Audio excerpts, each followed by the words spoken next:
Van Dusen making the play. Excellent pitch by Darcy. And a good play by Van Dusen because the runner ran in front of him and bothered him. Of course, you can't make contact, and it was a good play.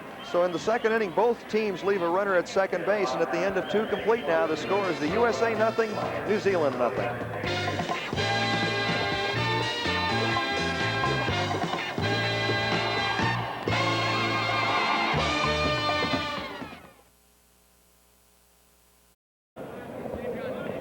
Well, there's a shot of the scoreboard out in right center field here at Tacoma Stadium, and there's a nice hello to your 3 announcers here for these games. We've been bringing you the games here on ESPN exclusively over the last couple of weeks, and we certainly hope you're enjoying them.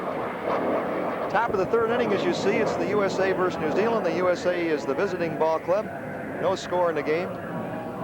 And the United States will be sending up their number 8 hitter. This is Nelson CRONKRIGHT. He's 33 years old and is in auto sales. Left-hand hitter. Left-hand hitters have quite an advantage in this game because of the shorter distance between the plate and first base. They've got about an extra step and a half to beat the infielder's throws, and there's a good fastball. You know, and the one thing I would think playing against the United States, as many lefties as they have in the lineup, Peter Hartley has got to really be alert at first base. You either do or you don't. You're in so close, and Wes, it'd be a very, very difficult thing to be a first baseman in fast-pitch softball. You have got to have great quickness and great agility. Certainly do at both first and third base. There are a lot of right-handed hitters, too. Those 2 guys are good athletes. They have to be. You know, and a good point, but the thing that really impresses me about good first basemen, as we see just how close they are, is not only do you have to have agility, you got to hustle back to the bag. They're always on the move because guys are faking bunts and you're stepping in and all of a sudden somebody hits one on the ground. You got to get back to the bag. That's why it's harder for the first baseman. You're absolutely right. He has to worry about covering his bag as well as fielding his position. 1 ball, 2 strikes to Nelson CRONKRIGHT.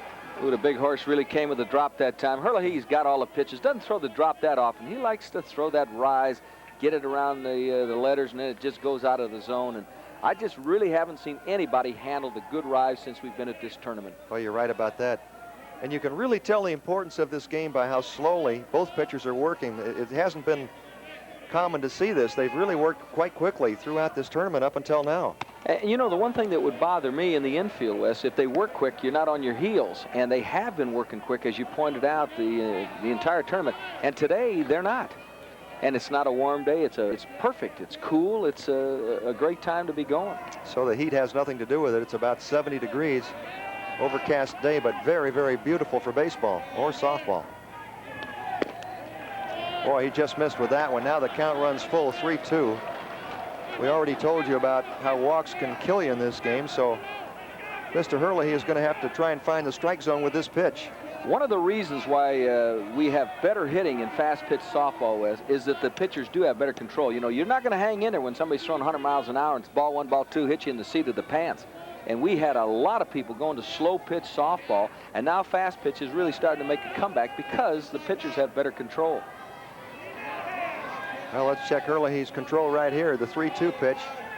Oh, I got him looking. Boy, just took a little off. CRONKRIGHT looking for the fastball, apparently, and he goes down. That's the 3rd strikeout for Big Herlihy. Talking about the importance of walks in the game preceding this one for Canada, they went extra innings. Herlihy was the pitcher, and in the bottom of the 8th inning, pitcher from the Chinese team walked in the winning run with the bases loaded. To allow Canada to win that game 2-1, or New Zealand to win that game 2-1. And you know, Wes, the people here just went crazy for China. That is a coming power. They're going the same way they did with the Little League team. In fact, the manager used to have that Little League team, and he's got some of the players, and you can see good things ahead for them. I think you're right about that. We've certainly seen that in their Little League play. They're well coached, good athletes. This is Jack Starling. He is the player manager of the United States team. Put himself in the 9th spot in the lineup. I said, why do you hit 9th if you're the manager? He said, well, if anyone complains about it, they don't have very far to go. He said, all I have to do is answer to myself. Well, Jack is the playing manager. He took the place of Terry Collins, who went back to the system you're familiar with, the Los Angeles Dodgers. So that's kind of a nice break for Terry Collins. Let's see what Mr. Starling does for a living. Jack Starling, player manager of the team. He is also in auto sales, 30 years old.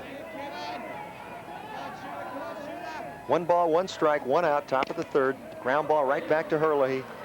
And he lobs the ball over to the first baseman, Hartley, for the out. So 2 down here in the top of the 3rd. A good fielding pitcher really helps his ball club here. We have seen some excellent fielders. Herlihy wouldn't really impress you as a guy with quickness or agility, but once again, getting back to that youngster from the Bahamas who threw the no-hitter, Johnson. That guy could do anything he wants to. He could be a halfback in football.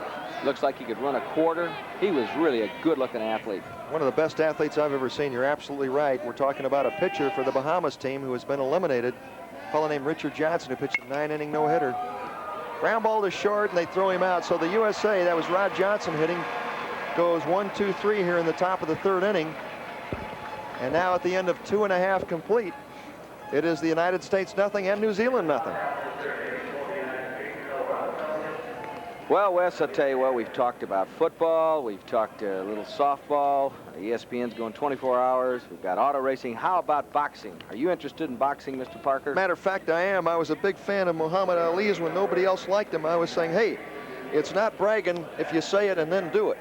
That's right. Well, anyway, we've got it. Live professional boxing is back on the weekly network television scene. And guess what? ESPN has it. Your Total Sports Network brings you top-ranked boxing, featuring many of the top young fighters in the pro ranks. And we'll go Thursday nights, 9 o'clock Eastern, 6 o'clock Pacific. Bob Arum is involved. Now, you're talking about a heavyweight there, Wes. You're not talking about just some guy you pick up off the streets to promote a fight. This guy gets a few who can fight. As a matter of fact, a guy named Ali, one of the people who have been in his camp. So you want to join us for boxing.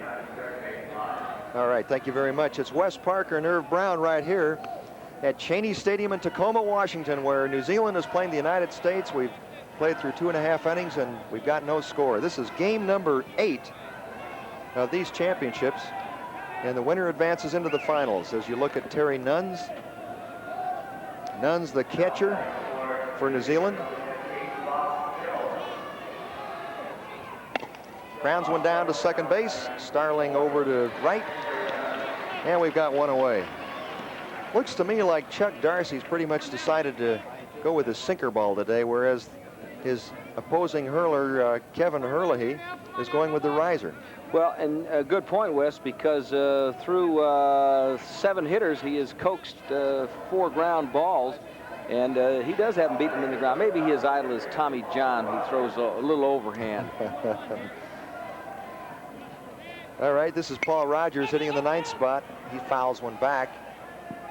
And it's just out of play. You can see that temporary railing that's been put up, and catcher almost crashed through it. That is CRONKRIGHT. You know, Wes, when we make an identification of a Tommy John, we've talked about a Pete Rose.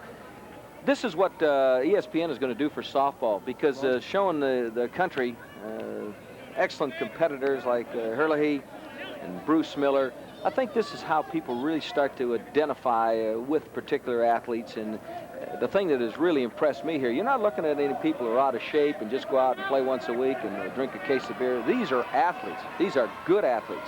This particular one, Chuck Darcy's from Santa Rosa, California. Bunt down to the pitcher, and he fielded his position very well as he gets the hitter. A lot of hitters will try to bunt to get on here, but it's not too easy with those infielders playing so close, and the pitcher has to be a good fielder himself out here. He really is the 9th fielder on the club, whereas in, for instance, professional baseball, very often pitchers do not field their position too well, but we've seen some excellent fielding pitchers in this tournament. You know, you talk about tough. Some of the leagues still use the short, and they'll play him in the infield. Now, that's tough. 4 people you got to get it by to bunt the ball. Back to the leadoff hitter. This is Peter Hartley, the first baseman. Changeup is grounded down to second base. Tough play for Starling, and he gets him. Oh, he made it look easy. What a dandy. Okay, so things are picking up here at the end of 3 complete now. It is the USA nothing and New Zealand nothing.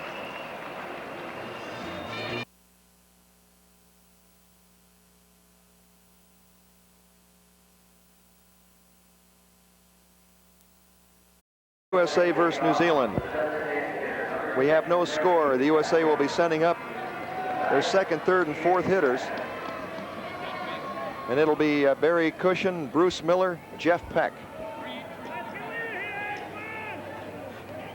Barry Cashin struck out his last time up.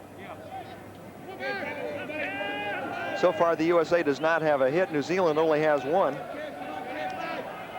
Cashin, of course, with the beard, as you see. He's one of the few that does wear a beard out here. And his nickname is the GOAT. Chopper back to the pitcher. Herlihy throws him out. Good defense in this game so far. We should mention that these clubs are limited to 17 members. That's the number of players that they can carry on their roster. Most of them played together as a team during the regular season. The season going through the summer here, of course, in New Zealand, the seasons are reversed. The USA picked up 4 extra players. They had 4 players who did not want to come to the tournament or who had to go back to work for one reason or another, so they picked up 4 players from other teams. But basically, it's a unit that stayed together most of the year. In fact, the USA team is from Midland, Michigan, and they are the United States champions. They won the USA championship last year, and they will be going on to defend their title in September of this year back in the USA. Fly ball hit deep to center field, going way back is Van Zorn, and it's off the wall.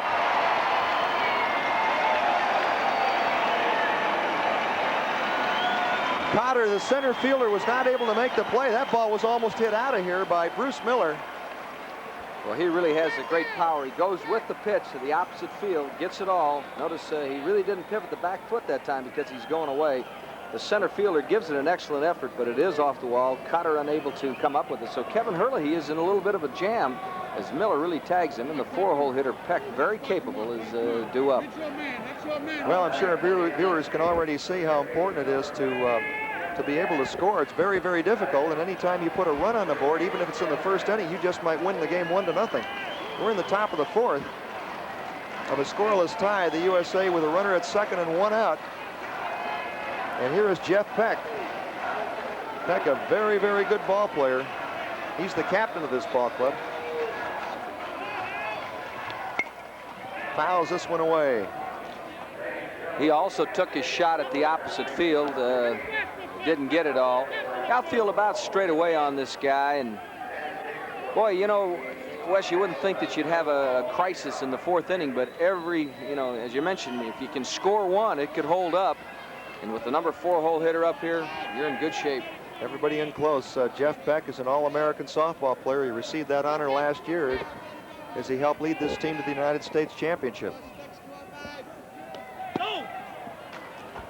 That pitch outside, 1 ball, 1 strike. Peck is one of the many American players that have had experience playing hardball. Interestingly, most of the players, in fact, I think all of the New Zealand players have not played baseball at any time in their life. They don't play baseball in New Zealand, so their only experience is in softball. New Zealand is known for their good pitchers. They always seem to come up with outstanding pitching. You got it, Wes. Straight back, right below us. Well, you're slowing up, Wes. You just don't go. It actually isn't to your right or to your left. It would have been out the window as well as you used to. 1 ball, 2 strikes, 1 out. The USA trying to break a scoreless tie here in the top of the 4th. Jeff Peck, the hitter, he's their cleanup man, 3rd baseman. And he is a good one. The USA undefeated. They've won all 7 of their games. This is game number 8. And they've really played about as hard as they've had to. They haven't really been tested.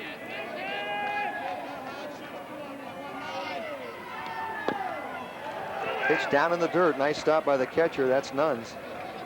You notice a little activity at 3rd base. The shortstop kicked over to cover because the 3rd baseman, there's no way he's going to get back. He's on top of the plate. These same 2 teams played yesterday, or the day before, or in the previous game, let's put it that way, and the USA won 2-0.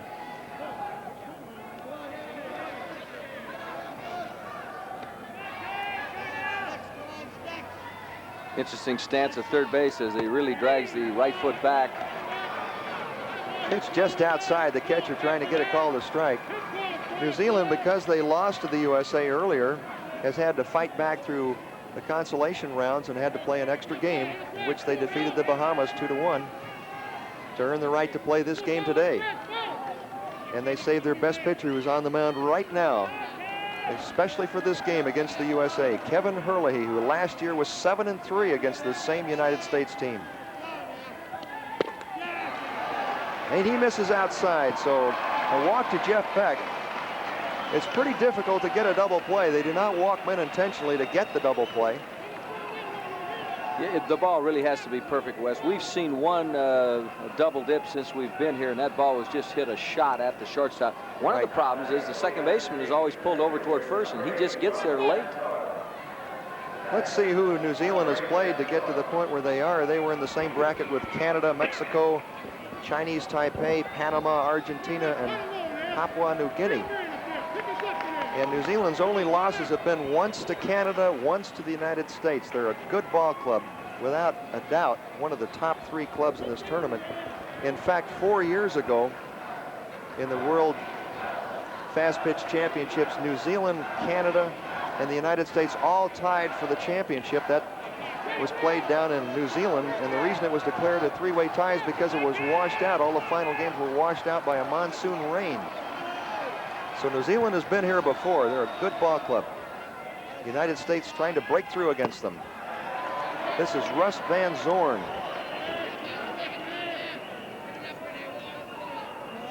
Russ hit a home run yesterday to give the USA their second run of that game. That game was against New Zealand. Well, 3 through 5, United States really will come at you. Miller, Peck, and Van Zorn all have power. Well, now we've got a conference at the plate, and I'm not sure what this is about. But the umpires are going to be called in, and they're going to have a meeting. Tom Mason out of the state of Delaware is in charge of the umpires. We've had good umpiring. Everything is a bam-bam play at first. So you've really got to be alert there. They've sold their calls. And Wes, interestingly enough, they don't get 1 penny to umpire in this tournament. All they get is expenses. Now that I didn't know. That is Jack Starling, who you were looking at. He is the player manager of this ball club, and he's got some beef that he wants to talk over with the umpires. This will happen occasionally. I haven't really seen too many rhubarbs, actually, Irv. Most of the time, the umpires, I think, are doing an outstanding job, and they have done an outstanding job right here, but there's just a disagreement. They have had very few problems. We had an interesting one come up, Wes. In fact, I wanted to comment about it and get a little insight from you. We had a guy who got hit on the hand, and the umpire did not call it earlier, and he showed him his hand. Now, we've seen him show baseball when they catch a shoe polish, but he showed him his hand. The umpire took a long look, and I talked to him after the game. He says, there definitely was an indentation. He says, I missed it, and he corrected it. He just handled the play. Good. Well, the count is 1 ball, no strikes. There's 1 out. We're in the top of the 4th inning, and the USA has runners at first and second. Bruce Miller doubled, Jeff Peck walked. That's following a ground out by Barry Cashin to start the inning off. Now the hitter is Russ Van Zorn.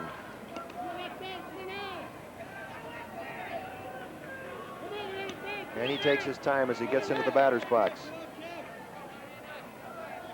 Van Zorn, the center fielder, hitting in the 5th spot. Kevin Herlihy working to his catcher, Nuns. Catches the outside corner, and boy, there's a very upset Van Zorn. He did not like that call as he walks all the way past the right-handed hitter's batter's box, using that aluminum bat. Now he's got to get his concentration back. 1 ball. Count goes to 1 ball, 1 strike. Have you ever hit with an aluminum bat? I never have. I don't think I would want to, but I hear that the ball comes off of it better than off a wood bat. I don't think we'll ever see the aluminum bat in the big leagues. Can you imagine a guy like Dave Parker, 60 foot 6 inches away from a pitcher, swinging that thing? Because the ball really does jump. I don't think we'll ever see that in the bigs. Well, it's got to jump 250 feet here to get over the fence. That's a pretty good blast. We've seen a couple of home runs here, but they are not too common. 2 balls, 1 strike. Foul back. There's the runner out at second base. That is Bruce Miller, who doubled off the left center field fence. Just missed a home run. and the pitcher, Kevin Herlihy. You know, getting back to the aluminum, Wes, we just don't see anybody using the wood at all. We haven't seen one player in this tournament go with wood. It's all aluminum. Is it legal for them to use a wood bat? Oh, yes. But they just feel that they can make more contact, particularly against a guy throwing over 100 miles an hour in this case. Change-up curve got him. That was a big pitch. A lot of courage there by Herlihy throwing at the Van Zoeren. He gets away with it. There's always the threat of that off-speed pitch. He was very effectively right there by Mr. Herlihy.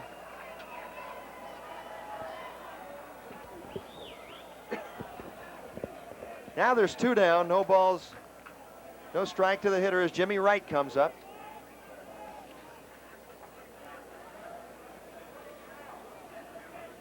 Herlihy has really slowed the pace down here, taking all the time that he can. We still have this rhubarb, and I'm really interested to see what it is about. Starling is out talking. And I'll be honest with you, I don't know what he's signaling. They're looking at the lineup card, and we just still have a problem. Maybe Jack's going to make a move. The scheduled hitter is Jim Wright. Apparently we're going to have a pinch hitter right now. Well, we are. It's number 20 for the United States, Butch BATT. Hey, there's a story here. Butch BATT is a little bit older. If I can recall quickly how old Butch is, I think he's 42. He's been around, knows the ropes, and you know, has really been an important part of the USA's team. Well, that would be a story. Let's check that out. Butch BATT is 38 years old. He's a city light foreman. Well, we got one that says 38. We got one that says 41. I had another 42. So we'll give him about 40. He's one of the older guys, that's for sure. Anyway, he's pinch hitting right now in a spot where the USA could really use a base hit. And I might point out too, Wes, that this does not necessarily mean that Jimmy Wright is through, because he can come back in the lineup. With the exception of the DH, you can make a substitution one time, and then the guy can return. That's a good point. Jimmy Wright could take the field and continue playing in this ball game following this substitution here, at least a temporary substitution. No balls, 1 strike. Oh, good sinker ball. Boy, he was right over the top of that one. Well, he exploded that wrist that time. As we mentioned before, he doesn't like to throw the drop that often. He'll stay with the rise and the good heat, but that time the drop was really something. He'll hit that pant leg as he brings it around, and the ball just drops off the table. Herlihy has so much composure. You can really tell that he's been around and that he's been one of the best. It's obvious in just about every move that he makes. He really takes his time and thinks about every pitch before he throws it. Can't say that I blame him either. You know, when you get this close to the finals, you don't want to lose a ball game on one mistake, and we've seen that happen where a pitcher sailing along makes one little mistake and a guy hits it out, and that's it. Chopper down to third. He's going to go over to first, and they get him. So the USA is turned away after a double and a walk. They leave a couple, and at the end of 3.5 innings, it is the USA nothing, New Zealand nothing. Well, you know, Wes, ESPN made a promise that they would go 24 hours, and that's going to happen. That's right. It is official now. I remember that promise. That's right. On September 1st, ESPN fulfills that pledge, and we'll bring you 24-hour sports each day, every day, 7 days a week, and we're going to do it starting September 1st. You know, I went to work for him back last August, and I remember Scotty Connell saying we're going to go 24 hours, and now it actually is here. Can you imagine the guy who really can't get enough of sports being able to sit down, and you don't even have to sleep if you don't want to, just stay right in front of the tube, get yourself some munchies, and get after it a little bit. Probably will be a few people that will lose some sleep because of the sporting events on the network. ESPN, your total sports network, doing an outstanding job bringing you some of the events around the country that you normally don't get a chance to see, and it's really been interesting for us to telecast some of these events. Sure hope you're enjoying it. Well, we're in the bottom of the 4th inning. New Zealand, the home team, is coming up. They've got 1 hit. The USA has 1 hit. No errors in this game.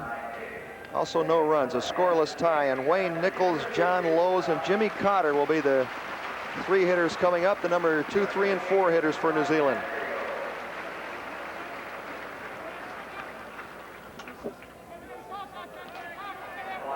Chuck Darcy, the American pitcher.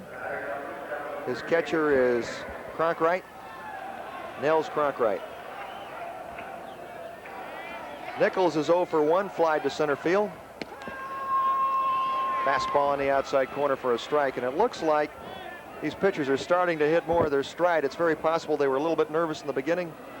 Perhaps they're settling down. Off-speed pitch up high. We've had several good looks at the catcher and the umpire, Wes. You know, we had an umpire in a previous game. He used that protective thing hanging over his throat. And a teammate of yours, ex-teammate of yours, Steve Yeager, started that when he almost lost his life. Remember the BATT incident and it caught him in the throat? I really think that this should be mandatory for all catchers and for all umpires. It just makes no sense to me why people don't use it. We did see one umpire with it. Haven't seen a catcher in this tournament. Well, you sure want to protect your throat. That's a vital area. Fake bunt, and he takes a pitch up high. That's a good eye right there. Seen a lot of hitters swing at that pitch that is so close to the top of the strike zone. 2 balls, 2 strikes, nobody out. You know, Herlihy gets all the ink, but Darcy throws pretty hard himself. Check swing, little one-hopper to the first baseman. And Starling makes the play for the out. So 1 down here for Canada. That'll bring up John Lowes. Just want to remind you, we're coming to you from Tacoma, Washington. Overcast day, but good weather for softball. This is the 5th World Fast Pitch Championship of softball. The other 4 were held in Manila, Oklahoma City in the United States, Mexico City, and New Zealand. The USA won the first 2, Canada won the 3rd, and the USA, Canada, and New Zealand all shared the title in the 4th. That was 4 years ago in New Zealand. This tournament has a tradition of being held every 4 years. That pitch down in the dirt. John Lowes is the hitter. He's the designated hitter for New Zealand. Here's a close stance, Wes. I'll be honest with you, I can't remember. Were you closed or open when you were hitting? Well, I think I used a little bit of both, to be honest with you, depending upon the situation and the pitcher. That's it. You were a tall, short guy using an open, close stance. I got it. You know, what's interesting is some hitters, like Pete Rose used to say that he would never adjust his stance at all, but I used to think it was important to adjust your stance. Oh, good changeup. You make a good point. You make a good point. I've always felt that you use your legs more when you're in trouble. Bend a little bit. Don't be afraid to crouch just a little more. It makes you take a better look. You're not as free as swinging. Another changeup. Nice stop. Oh, he didn't come up with the ball. Hey, what a great play. That's a bam-bammer at first. Starling is arguing that he made the tag, but even if he did, the man Lowes would have been safe. It's just a fine stop by Jimmy Wright, and yet he loses the ball as he's on the ground. Here's the stop, and then as he gets up, it just slips away. Now watch the throw here, Wes.